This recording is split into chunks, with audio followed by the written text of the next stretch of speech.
perhaps either during the Edo period or in the famous story written by Eiji Yoshikawa, which would later spawn 3 exciting movies starring Toshiro Mifune as Musashi himself. In reality, it appears that Musashi never fought at the actual Battle of Sekigahara, but he would fight in the larger series of battles known as the Sekigahara Conflict or War, fought between the supporters of Tokugawa Ieyasu and Ishida Mitsunari.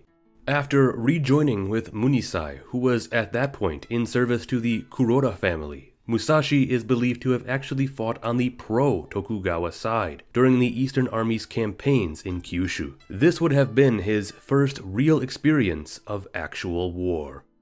Following the end of the Sekigahara conflict, Musashi turned back to his pursuit of swordsmanship, eventually traveling to the imperial capital Kyoto, where, in his own words, he encountered many of the best swordsmen in the realm, facing off in numerous life and death matches. It was here he would engage in his famous duels against the practitioners of the Yoshioka school of swordsmanship. Musashi would not only defeat the school's head instructor along with his brother, but would also iconically take on a large number of other students who ambushed him in the aftermath.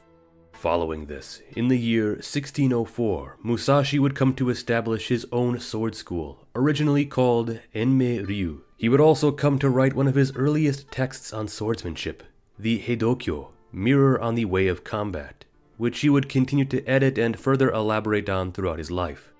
Over the course of his 20s, Musashi would continue to travel across the land and engage in many duels, boasting that he faced at least 60 opponents and never once lost. But it would be in his late 20s, or even could have been when he was 30, that he would finally have his legendary duel with Sasaki Kojiro on Ganryu Island, where Musashi would carve a wooden sword out of a boat oar that he used to defeat Kojiro, a figure who has become widely regarded as Musashi's largest rival and equal.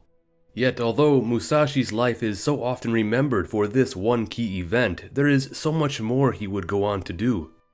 Several years later, Musashi is believed to have served during the sieges of Osaka Castle from 1614 to 1615. Like the earlier myth that Musashi fought for the Western Army at Sekigahara, once again a popular story has been that Musashi fought on the Toyotomi side at Osaka. However, recent discoveries have changed this narrative and suggest that Musashi more realistically fought on the pro-shogunate side against the remnants of the Toyotomi regime. This would have been his second time experiencing real samurai warfare after his brief exposure during the Sekigahara War. Yet it is also in his 30s that it appears Musashi went through a crisis of sorts. He began reflecting more